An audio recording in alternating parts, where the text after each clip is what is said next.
So, as you maybe can see, we're gonna go ahead with Sapiens by Yuval Noah Harari. Have I left out something? Or I've pronounced something incorrectly. So, Harari. Let's put it like this. And I really am looking forward to going through it. And as you can see, it's already there. I know it's already there, as you can see.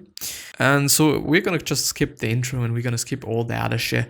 Check out the podcast, link in the description. Yeah. Let's do it. There is no justice in history. According to a famous Hindu creation myth, the gods fashioned the world out of the body of a primeval being, the Purusa. The sun was created from the Purusa's eyes, the moon from the Purusa's brain, the Brahmins, which are the priests, from its mouth, and the Kshatriyas, which are the warriors, from its arms, the Vaishyas, peasants and merchants, from its thighs, and the Shudras, which are the servants, from its legs. Look, said the average white citizen, blacks have been free for generations. Well, I think this is just another thing right now. Yeah. I don't really know what I should do with this information, what I should just get out of it, but yeah. Look, said the average white citizen, blacks have been free for generations, yet there are almost no black professors, lawyers, doctors, or even bank tellers. Isn't that proof that blacks are simply less intelligent and hardworking? That's the dumb shit. Trapped in this vicious cycle, blacks were not hired for white-collar jobs because they were deemed unintelligent, and the proof of their inferiority was the paucity of blacks in white-collar jobs. What bullshit is that? Like I don't know. Such vicious cycle can go on for centuries and even millennia, perpetuating an imagined hierarchy that sprang from a child's historical occurrence. Unjust discrimination often gets worse, not better with time. Money comes to money and poverty to poverty. Education comes to education and ignorance to ignorance. Those once victimized by history are likely to be victimized yet again. And those whom history has privileged are more likely to be privileged again. Culture tends to argue that it forbids. Well, I always think that it is just one thing, but I think it is not. So, or is it? Since it's also bold. I don't know. The thing is, yes, indeed. But I do want to point out that it doesn't mean that you're always going to be just poor just because at this time you're not having the most money and just all kind of just stuff no. I just don't believe in that, and I also don't want to spread that. And yes, please don't think that. Even though, I just totally get what he's talking about. There are systems in place, there are things, there are thoughts, there are just victimizations, there are just a lot of fucked up things that really can be a reason why you're poor outside of your competence and stuff. But we can always get out. There is a lot of, there's a lot of African American wealthy people, really a lot, and also very successful people. And also very successful people that came from nothing. So I don't know, please have a look at that. Culture tends to argue that it forbids only that which is unnatural, but from a biological perspective, nothing is unnatural. Whatever is possible is by definition also natural. A truly unnatural behavior, one that goes against the laws of nature, simply cannot exist. So it would need no prohibition. No culture has ever bothered to forbid man to photosynthesis, women to run faster than the speed of light, or negatively charged electrons to be attracted to each other. Well, yeah, because it is per se not fucking working, so why would we forbid it?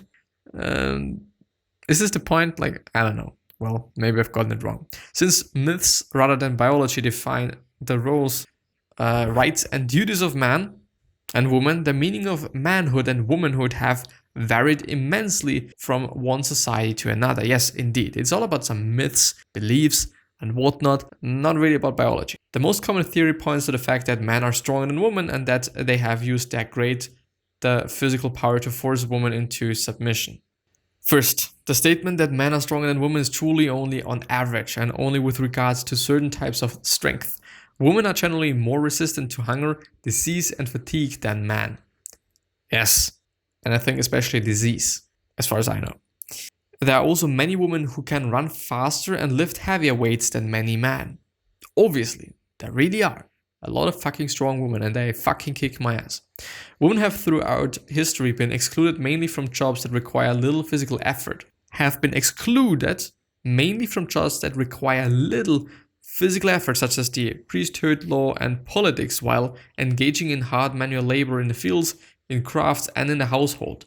If social power were defined in direct relation to physical strength or stamina, women should have got far more of it.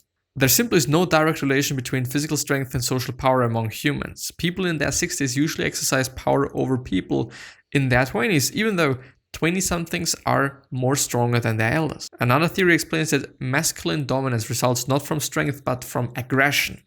Millions of years of evolution have made man far more violent than women. Women can match men as far as hatred, greed, and abuse are concerned, but when push comes to shove, the theory goes men are more willing to engrave in raw physical violence.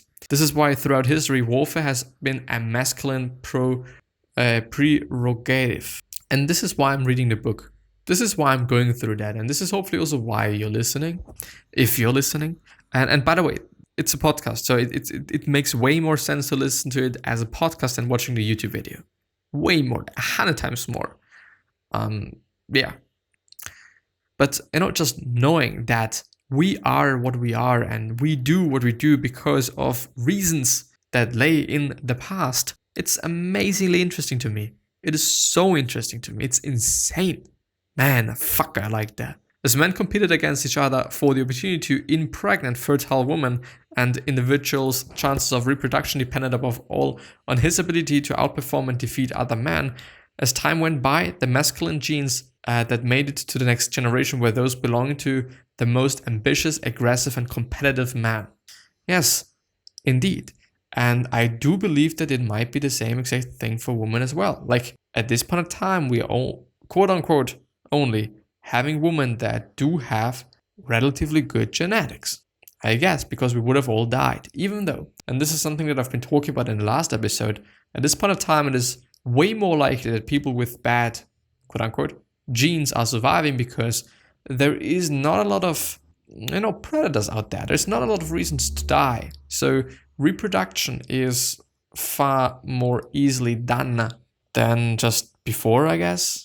In terms of like, okay, if you have bad genes, you can still have kids and nobody gives a shit. But back in the days, you probably would have died before you would have been able to do that, or nobody wanted to just mate with you.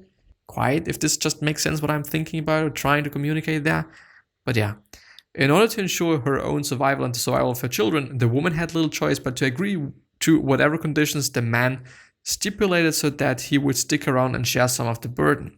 As time went by, the feminine genes that made it to the next generation belonged to women who were submissive caretakers. And there we have it, submissive caretaker. Particularly problematic is the assumption that women's dependence on external help made them dependent on man rather than other women, and that male competitiveness made man socially dominant. Bonobo and elephant societies are controlled by strong networks of cooperative females, while the self-centered and uncooperative males are pushed to the sidelines. Well, I think this, we always have to think about it, and I think it is also a common theme in various different series and just comics and shit. What would happen if man were against women? Like, just completely. Only man against only women, then I don't know. I think women, there would be way more cooperative.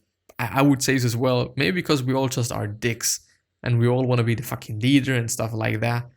Maybe. I'm not sure. Maybe. But yeah, I know it is a funny thought experiment, I think. Yeah. But I like the book so much. It's insane. The Arrow of History.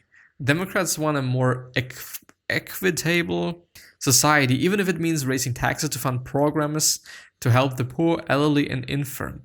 But that infringes on the freedom of individuals to spend their money as they wish. Why should the government force me to buy health insurance if I prefer using the money to put my kids through college? Republicans, on the other hand, want to maximize individual freedom, even if it means that the income gap between rich and poor will grow wider and that many Americans will not be able to afford healthcare. If tensions, conflicts, and irresolvable dilemmas are the spice of every culture, a human being who belongs to any particular culture must hold contradictory beliefs and be riven by incompatible values. It is such an essential feature of any culture that it even has a name, cognitive dissonance. And it is something that you maybe also know. If you've been sticking around, you probably know that because I've been talking about it just for ages. Cognitive dissonance is often concerned a failure of the human psyche. In fact, it is a vital asset. Had people been unable to hold contradictory beliefs and values, it would probably have been impossible to establish and maintain any human culture. Quite maybe, because if just you can't somehow agree with somebody else that is having different beliefs, then if this makes sense what I'm just talking about right now, then there was no culture, would have been no culture.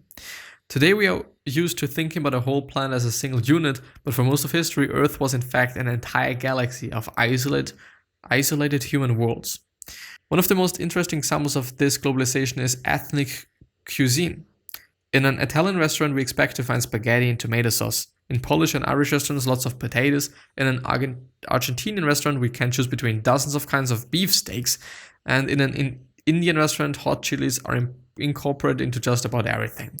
And the highlight at any Swiss cafe is thick hot chocolate under an alp of whipped cream.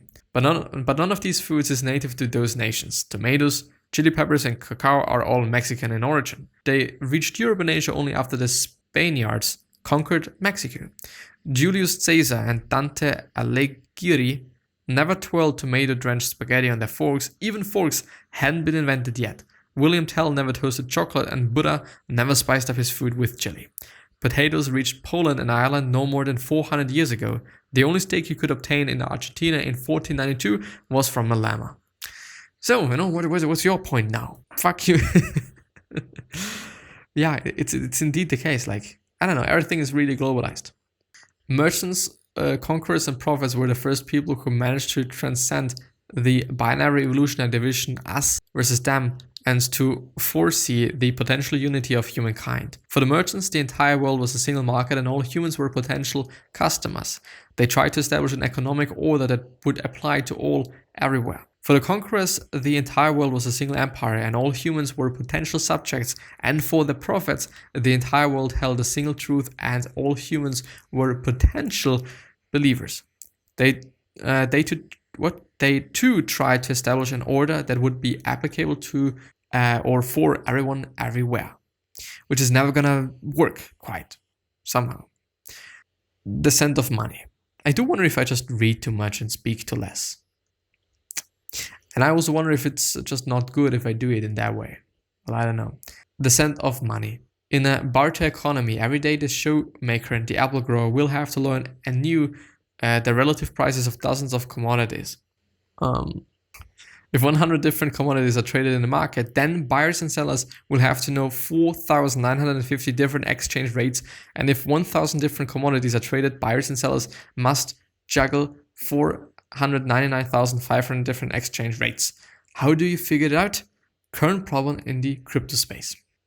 I don't really get it, but I know what he's somehow referring to. Like if there's a lot of currencies, then it's going to be shitty because there's always going to be a rate and we always have to just figure out stuff. On the flip side, is it going to be a good thing to only have one currency on a whole planet? Since I know where I think I've just also talked about that or read something. I don't know. Every currency is somehow attached to the state or to the country or to the whatever. Yeah. So yeah. Quite. Anyway.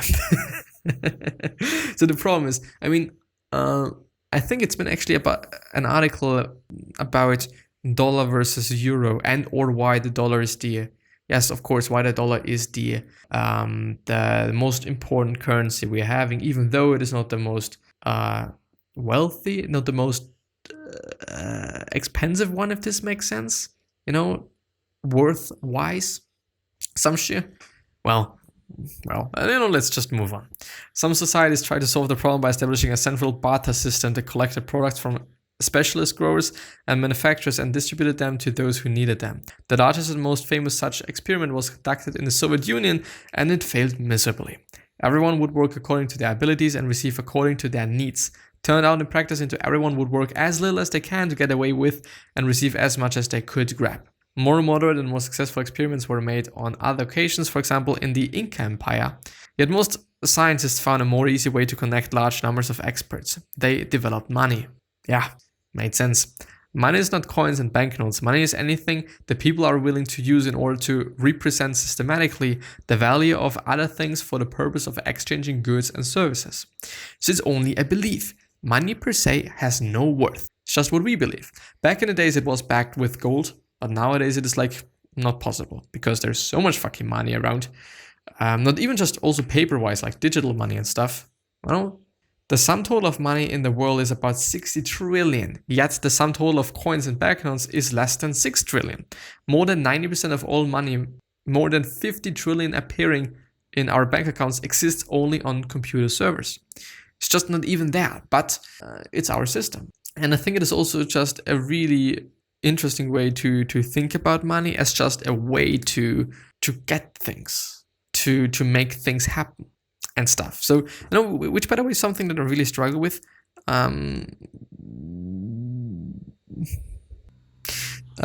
Because I don't know what I've been talking about. Well, anyway. When a wealthy farmer sold his possessions for a sack of cowrie shells and traveled with them to another province, he trusted that upon reaching his destination, other people would be willing to sell him rice, houses, and fields in exchange for the shells. Money is accordingly a system of mutual trust and not just any system of mutual trust. Money is the most universal and most efficient system of mutual trust ever devised. And I think it is actually a wonder that it's working so good. I mean, I go into a shop and I just use my money and then they give me something. It is actually insane. I give them a piece of paper for something that's important for life. I can't eat my fucking money, but I can eat an apple. But I can also buy myself an apple with my money. Like, it indeed is, at least as I'm thinking about it, a little bit of an insane thing. Quite. It might also be a little bit of an philosophical thought there, but anyway. The silver shekel was not a coin, but rather 0.3 ounces of silver. When Hammurabi's code declared that a superior man who killed a slave woman must pay her owner 20 silver shekels, it meant that he had to pay 6 ounces of silver and not 20 coins. And yes, and silver was worth something, and still is. Even though I think, rare things are worth something. Once something is not rare anymore, it's not worth that much anymore. Counterfeiting is not just cheating. It is a breach of sovereignty, an act of subversion against the power of against the power, privileges, and person of the king. The legal term is lese majesty, violating majesty, and was typically punished by torture and death. Counterfeiting. What is counterfeiting? Fake is not just cheating. Faking, feign, simulating, sham, spurious, bogus, imitation. The Indians had such a strong confidence in the denarius and the image of the emperor that when local rulers struck coins of their own, they closely imitated the denarius down to the portrait of the Roman emperor. The name denarius became a generic name for coins. Muslim caliphs Arabicized this name and issued dinars. The dinar is still the official name of the currency in Jordan, Iraq, Serbia, Macedonia, Tunisia, and several other countries. So it all has, it's fucking interesting. It's really interesting. Should I go ahead with Imperial Vision? Yes. Today is actually a pretty good day, just chapter-wise. First, to qualify for that designation, you have to rule over a significant number of distinct people, each possessing a different cultural identity and a separate territory. Imperial Vision. This is what we're going to talk about because I think I haven't read the headline there. Second, empires are characterized by flexible borders and a potentially unlimited appetite. They can swallow and adjust more and more nations and territories without altering their basic structure of identity. The British state of today has fairly clever borders that cannot be exceeded without altering the fundamental structure and identity of the state. A century ago, almost any place on Earth could have become a part of the British Empire. Evolution has made Homo sapiens, like other social mammals, a xenophobic creature. Sapiens instinctively divide humanity into two parts, we and they. Yes, indeed. We don't like other human beings, especially when they're not like us. Maybe also one of the reasons why we just like people that are like us, because it is not a threat, because we can trust in them, which leads to a lot of body language things, a lot of communication tactics and whatnot. But yeah, I mean, this is why I go through this fucking book, because it gives me ideas and gives me reasons for why I do things and why I want to know things and why things are how they are. Really interesting. But I didn't get the whole border thing there. Empires are characterized by flexible borders and a potentially unlimited appetite. They can swallow and digest more and more nations and territories without altering their basic structure or identity. The British state of today has fairly clear borders that cannot be exceeded without altering the fundamental structure and identity of the state. The British Empire. The British state. That cannot be exceeded without altering the fundamental structure and identity of the state. So it's indeed like we versus them, like we all are different, quite. This is what I'm seeing. And there is not like just one group of something in another area. This is what I'm seeing there. I hope that I'm not that wrong there. Evolution, no. In the language of Dinka, people of the Sudan, Dinka simply means people. People who are not Dinka are not people. The Dinka's bitter enemies are the Nuer, or Nuer, however. What does the word Nuer mean in Nuer language? It means original people. The sun never set on the British mission to spread which by the way is pretty interesting. We indeed don't like other human beings, quite. Unless they're like us, then we fucking like them. The sun never set on the British mission to spread the twin gospels of liberalism and free trade. The Soviets felt duty-bound to facilitate the inexorable historical march from capitalism towards the utopian dictatorship of the proletariat. Many Americans nowadays maintain that their government has a moral imperative to bring third world countries the benefits of democracy and human rights, even if these goods are delivered by cruise missiles and F-16s. Well, yes. Commercial tea farming did not exist in India until the mid-19th century, when it was produced by the British East India Company. It was the snobbish British sahibs who spread the custom of tea drinking throughout the subcontinent. I know. I mean, to really be honest, what is pure anymore? There is nothing that's pure anymore. I don't know. We're so, I don't know. At this point in time, indeed, we all are fucking the same. There's no fucking reason to be xenophobic, which I hope means what I mean. Racialist, yes. Jingo sticker. What is jingo? Racist. Well, I don't think that racist is good. Good. Word to use instead of the good. I don't believe in that. Well, anyway. Really interesting. But what I want to say is that at this point in time, since globalization is there, since we all got something from somebody else because of imperialism and because of people just coming to this place and invading it and stuff like that, I don't know, what is pure? There's not a lot of pure stuff. Of course, we have different cultures, we have different people, we have different colors of skin and all of that shit. But in the end, we all have something from somebody. Quite. Not really, but quite. So I don't know. Who gives a shit? In the end. In the real end, who gives a shit? Well, yeah, anyway, I just really love the book. I hope that you appreciate it and like it as well. Yes. Check out the podcast. It's way better than the YouTube video, probably, unless you want to see me, which I can understand to some degree, also because you can read then, I know. But on the other hand, nah. More of a waste of time, I'd say.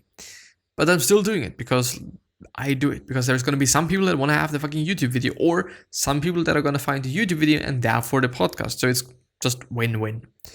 Anyway, the question of today is, can you make something? Can you build something? Can you do something? Can you create something? Can you whatever that is going to make somebody's life? Yes.